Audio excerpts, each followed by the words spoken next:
बहू आपके बेटे को लेकर अलग नहीं हुई, बल्कि आपने मजबूर किया उसे अलग होने के लिए। आज रमन के घर का मुहूर्त था। सारे रिश्तेदार मौजूद थे।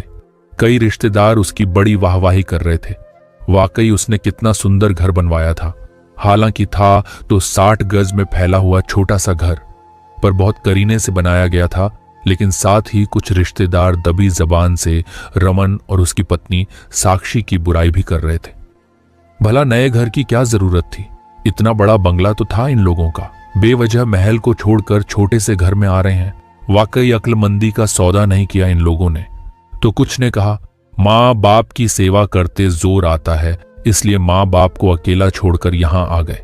कम से कम माँ बाप की उम्र का लिहाज तो कर ही लेते। दोनों बुढ़ापे में अकेले रह गए।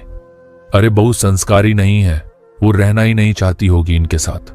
भैया आजकल सबको आजादी पसंद है। बंधनों में कोई बंध कर रहना नहीं चाहता, जिम्मेदारी कोई नहीं लेना चाहता। अरे औरत कब त्रिया चरित्र दिखा दे कह नहीं सकते। देखो शादी के 7 साल बाद जाकर अपने सास ससुर को अकेला छोड़कर अलग हो रही है, और इस बात से माथे पर बिल्कुल भी शिकन तक नहीं आ रही है। देखो कैसे तैयार होकर पूजा में आई है। जितने मुंह उतनी ही बातें। पूरी रिश्तेदारी में मधु जी और हितेन जी बेचारे बने हुए थे। दोनों ही चुपचाप एक तरफ कुर्सी पर बैठे हुए थे, जबकि बेटे बहू पूजा में बैठे हुए थे। यज्ञ का काम पूरा हुआ तो बहू साक्षी सबके पैर छूने के लिए उठी। उसने सबसे पहले अपने सास ससुर के पास जाकर उनके ही पैर छुए। ससुर जी ने तो फिर भी आशीर्वाद दे दिया, लेकिन सास मुंह बनाते हुए बोली, तू मेरे बेटे को लेकर अलग हुई है ना? देख भगवान ने तुझे भी एक ही बेटा दिया है। तेरे कर्मों को तू यही भुगत कर जाएगी।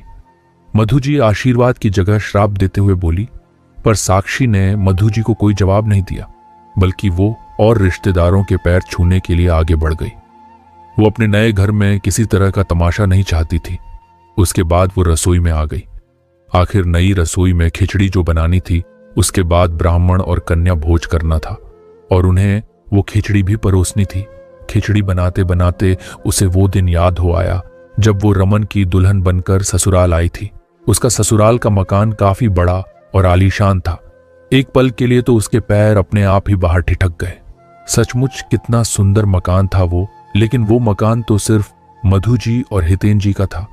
ये बात उसे बहुत जल्दी ही समझ में आ गई, क्योंकि वो अपनी मर्जी से वहां कुछ भी नहीं कर सकती थी।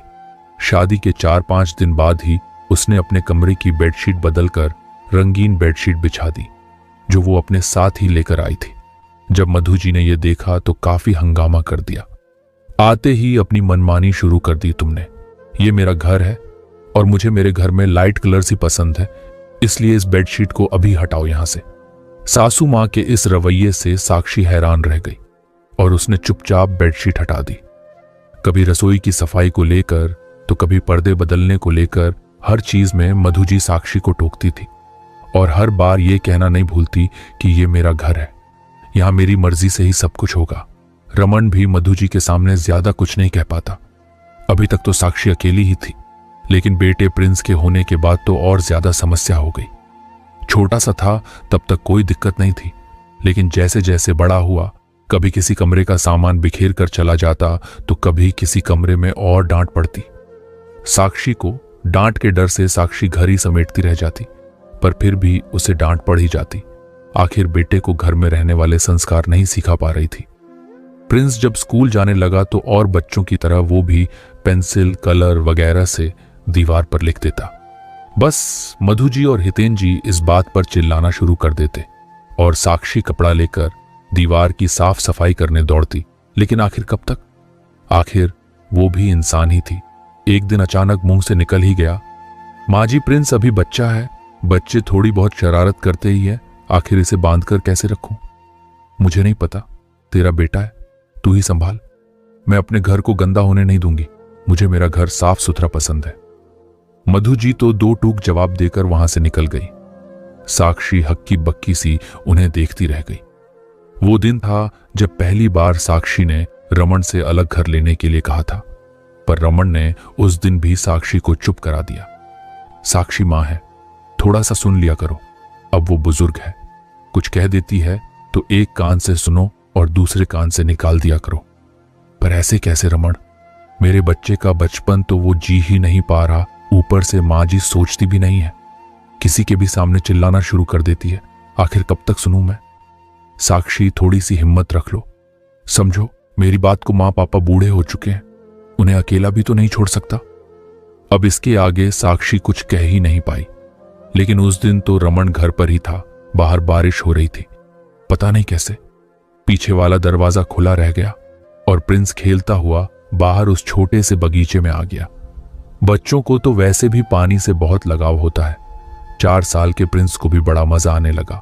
वही गमले में से मिट्टी निकाल निकाल कर खेलने लगा और पानी में भिगता रहा। थोड़ी देर बाद अपने उन्हीं गंदे पैरों के साथ वो घर में आ गया। पूरे फर्श पर मिट्टी और गीला हो चुका था। ये देखकर मधु जी आग बबूला हो गई और उन्होंने खींचकर एक छांटा प्रिंस को दे मारा। कुछ सिखाया नहीं है तेरी मां ने तुझे, बिल्कुल तमीज नहीं है, पूरा घर गंदा कर दिया। मधु जी की मार से प्रिंस जोर जोर से रोने लगा। शोर सुनकर सब लोग बाहर आ गए। वहां का मंजर देखकर उन लोगों को समझते देर नहीं लगी कि क्या हुआ होगा। प्रिंस को रोता देखकर साक्षी प्रिंस को गोद में उठाकर कमरे में ले गई। पर रमन बोला, मां वो बच्चा है, उसे इतनी समझ थोड़ी ना है कि गंदे पैरों से घर में नहीं आया जाता। अगर समझ नहीं है तो समझ सिखाओ उसे। मेरे घर में ये सब नहीं चलेगा, नहीं तो अपने कमरे में चुपचाप बैठा कर रखो। उसे पूरा फर्श गंदा कर दिया। अब उस महारानी को बोलो कि छोड़ो उसे, पहले बाहर आकर फर्श साफ करें। रमन हैरान होकर मधु जी की तरफ देखता रहा।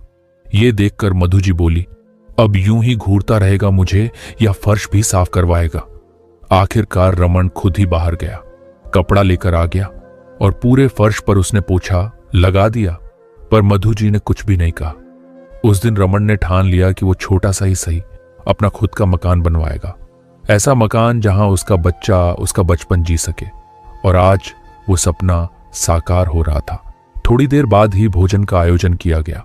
कुछ रिश्तेदार खाना खाकर और फिर एक बार और रमन और साक्षी को बधाइयां देकर वहां से रवाना हो गए।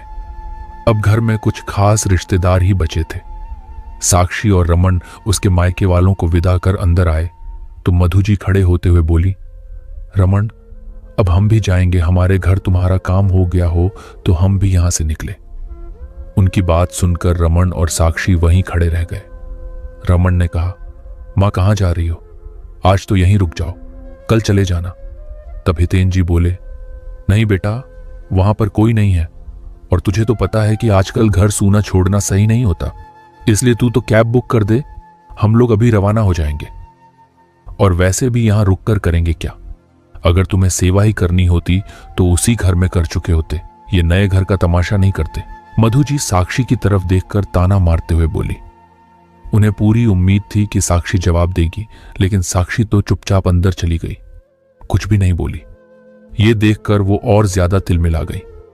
अब गुस्सा निकालने के लिए कोई तो चाहिए था, इसलिए अपने बेटे रमन को सुनाते हुए बोली, तेरी बीवी तो सीधे मुंह बात भी नहीं कर रही मुझसे, फिर उसके यहां पर रहकर करूंगी क्या? मान सम्मान तो हमारा भी है। अगर वो ऊंची नाक की है तो हम भी ऊंची नाक के हैं।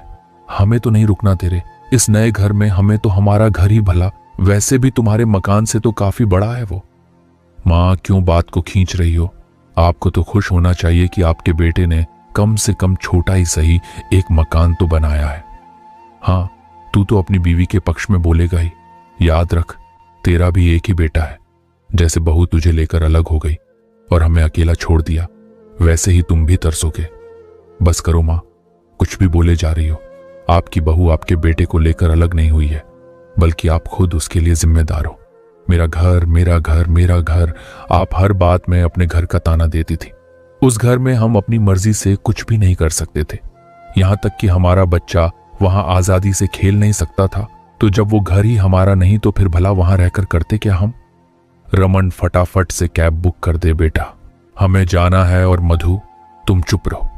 अब की बार हितेन जी ने फिर कहा तो रमन ने मोबाइल निकालकर फटाफट कैब बुक कर दी। थोड़ी देर में कैब वहां आ गई और हितेन जी और मधु जी वहां से रवाना हो गए। कहानी पसंद आए तो कृपया चैनल को सब्सक्राइब करें।